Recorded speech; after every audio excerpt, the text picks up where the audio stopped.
आज तो बातचीत हो ही गई और पहले तो हमारा संबंध इनके साथ रहा ही है। आना जाना यहाँ से हमारा बराबर होता था, तो कुछ वर्षों से तो आ ही नहीं पाए। इनसे बात हुई और आज यहाँ आने का मौका मिला तो बड़ी खुशी की बात हुई। यहाँ सब कुछ देख रहे हैं कितना इन्होंने और डेवलप कर दिया है, तो इन सब चीज़ों को और बाकी जो हम लोगों की बातचीत भी हुई है, और वो बातचीत मुख्य रूप से यही है कि हम सब लोगों को ज़्यादा से ज़्यादा सब पार्टियों को मिल करके अगला जो पार्लियामेंट का चुनाव होगा तो उसके लिए सब लोग उसके पहले पूरी तैयारी करें और सब लोग आपस में बैठ करके बातचीत करें और आगे का सब कुछ तय करें कि जो कुछ भी आगे करना है वो देश के हित में होगा। अभी जिन लोगों को राज करने का मौका मिला हुआ है उन सब लोगों को कोई लेना देना नहीं है। वो सिर्फ खाली अपना प्रचार कर रहे हैं। देश के लिए कोई विकास के लिए कोई काम नहीं हो रहा है, सिर्फ उन्हीं की चर्चा होती रहती है, कुछ है नहीं। आप जरा सा देख लीजिए, यहीं पर आप देखिएगा तो यहाँ पर इन्होंने किया है कि दिल्ली ने किया है, तो कहीं भी चल करके आप देखिए ना कि वहाँ से जो काम हो रहा है। इसलिए बाकी सब कुछ ये है तो देश के हित में। और वो लोग तो जो कुछ भी हम लोगों के देश का पुराना इतिहास है और आज़ादी की लड़ाई है, तो उन सब चीज़ों को नई पीढ़ी तक सब दिन के लिए लोगों को रहना चाहिए। तब ये लोग पता नहीं इतिहास को बदल देंगे, क्या करेंगे, तो सब लोगों को अलर्ट होना है। इसलिए हम लोग सब लोगों से बातचीत, और आज बहुत अच्छी बातचीत हुई है। और फिर इसके आगे आवश्यकता अनुसार जब होगा तो हम लोग सब एक साथ और अन्य पार्टियों को सबको एक साथ करके और बैठ करके बातचीत भी करेंगे और आगे के बारे में तय करेंगे। यही बात हुई है। अब बहुत अच्छा है, बहुत पॉजिटिव बात हुई है, हम अपना ही कहेंगे, बहुत अच्छा बात हुआ है। चलिए आपको जो कहना कर दीजिए।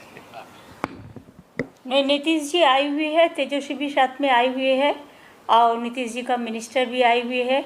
हमने खुश है कि हमारा इधर में आई हुई है बंगाल में। हम तो नीतीश जी को यही रिक्वेस्ट किया है कि नीतीश जी देखिए, जयप्रकाश जी का जब मूवमेंट हुआ था बिहार से हुआ था। अगर हम बिहार में और पार्टी मिलके मीटिंग करें, एक पहले घरवा मीटिंग, उसका बाद में तैयार करें, बाद में कहाँ जाना है कहाँ नहीं जाना है, क्या मैनिफेस्टो है, वो सब बाद में बताएंगे।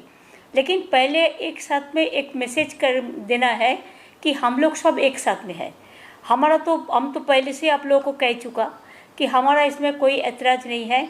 हम चाहते हैं बीजेपी जीरो बन जाए, बहुत बड़ा हीरो बन गया, कोई कुछ नहीं करके मीडिया का सपोर्ट में और नैरेटिव बना के, खाली झूठा बात कह के, फेक वीडियो बना के और फेक बात करके और गुंडा गद्दारी करके, ऐसा नहीं चल सकता है। तो इसी के लिए नीतीश जी सबको साथ बात करेंगे, हम भी बात कर रहे हैं, तो एक साथ में मिल के हम लोग चलेंगे। हमारा कोई पर्सनल ईगो का कोई बात नहीं है, हम कलेक्टिवली एक साथ में काम करने चाहते हैं, यही मैसेज है। ठीक, I think it is okay. Tejashwi कुछ बोलो। नहीं हो गया, बात होगी तो ठीक है, thank you. I think you don't have any question. একজন দুজন বেশি না, বলো। তোমরা কিন্তু ন্যারেটিভ করে নেগেটিভ করবে না, বিজেপি শিখিয়ে দিলে। সবাই মিলে বসলে তবে তো আলোচনা হবে। Let them sit together, then they will decide the next course of action. এ নাই কি বলছে, আঞ্চলিক দলগুলো থেকে কোনো মুখ উঠে আসুক এই সব বিষয় নিয়ে কোনো কথা বলা হয়েছে কি? কংগ্রেস তো দীর্ঘদিন ধরে জোটের নেতৃত্ব দিয়ে আসছে, এর আগে কংগ্রেস বড় বড় এই দেখুন, এগুলো আপনাদের চিন্তা করতে হবে না। All are together, all are together. देश का जनता लड़ेंगे बीजेपी का साथ and all party will work together. Was there a discussion on 1:1 formula against the BJP across all seats in the country? देखिए, जब बैठेंगे बात करेंगे तब ये सब बात में डिस्कशन होगा। अगर थीम क्लियर है, विजन क्लियर है, मिशन क्लियर है, तो ये सब बात पे कोई गड़बड़ नहीं होगा। Thank you so much.